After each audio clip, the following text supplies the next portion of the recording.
Howdy folks, welcome to Meandering Across America, where you'll see our meanderings, ramblings, and rumblings across the USA, and sometimes beyond. Today we meander to the Port of Miami, where we embarked on a Disney cruise aboard the Disney Magic in mid-November, only a couple weeks after the Magic returned from the UK. So what do we want to highlight today? We want to warn you lovers of Disney cruise to beware. Not all cruise ports are created equal. We love to cruise. Though we've cruised in Royal Caribbean more, having achieved diamond status, we love Disney and Disney Cruise Line as well. In fact, we got married on a Disney cruise on Leap Day 2016. However, our experiences of driving to the terminal at Port Canaveral and parking are so much better than what we've experienced at the Port of Miami. The question is, why does the Port of Miami seem to really suck as it relates to driving to the port and then sailing Disney out of this port? Well, we're going to present to you 4 different issues. Issue number 1, Port of Miami is not a home port for Disney. Right now, the only home port for Disney is Port Canaveral. Now, it is true that Disney announced in November 2021 that it will soon have a second home port just north in Port Everglades. We can hope that they move these Miami Disney cruise ships to soon go out of Port Everglades, since it's very convenient to I-95 and the Fort Lauderdale Airport. Issue number 2, since Miami is not a home port for the Disney Cruise Line, your terminal is really to be determined. Yes, folks, who knows what terminal you're going out of when you cruise Disney out of the Port of Miami? In our recent cruise, we showed up at the Port of Miami and we were at Terminal C. What we found is that since Disney does not have a dedicated terminal, the Port of Miami is putting Disney anywhere it seems to please. Based on recent cruises we had read about, we initially thought we might be going to Terminal E, or F, or G. Nope, we were placed at Terminal C. But you may ask, why is this possibly a big issue, my fine Disney-loving friends? Well, because of parking. That's why it can be a big issue to anyone driving.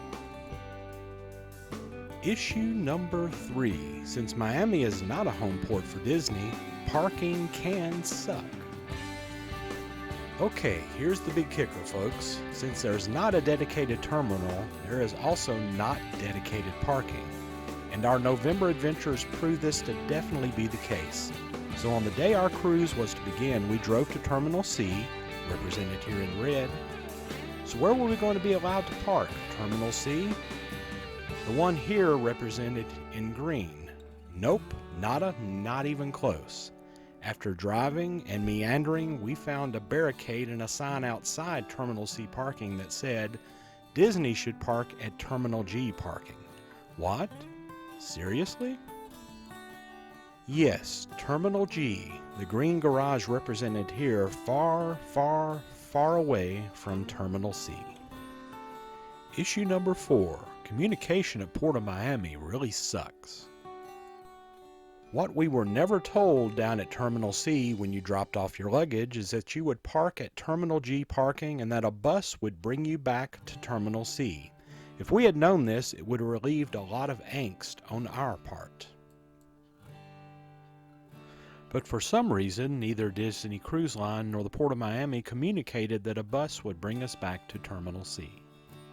For us, with all the above not being adequately communicated to us, this is how it played out for us ultimately.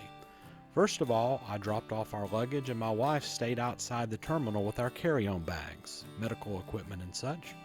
I then drove to Terminal G parking, and I accidentally found out that there was a bus to bring me back to Terminal C, so I rode that bus back to Terminal C.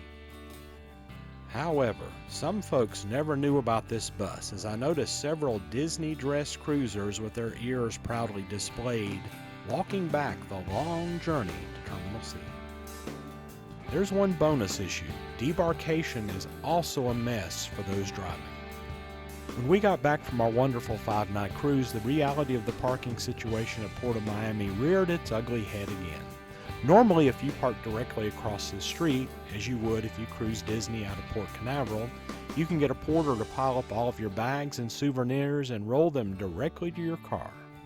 However, in the Port of Miami, they can roll it out of the building to the loading area, but no further. Honestly, this was not that much of an assistance in Miami. Therefore, since we parked way down in parking garage G, my wife again had to babysit the luggage while I took the bus to get the car and drove back and picked her up. So in summary, if you're driving to the Port of Miami on a Disney cruise, beware. It may not be an optimal experience. In fact, even when we have flown into the Port of Miami and gone to a terminal that is dedicated to a given cruise ship, we have not had the best of experiences either. So when sailing out of Florida, we're definitely going to try to skip the Port of Miami when possible, instead sailing out of Port Everglades and Port Canaveral.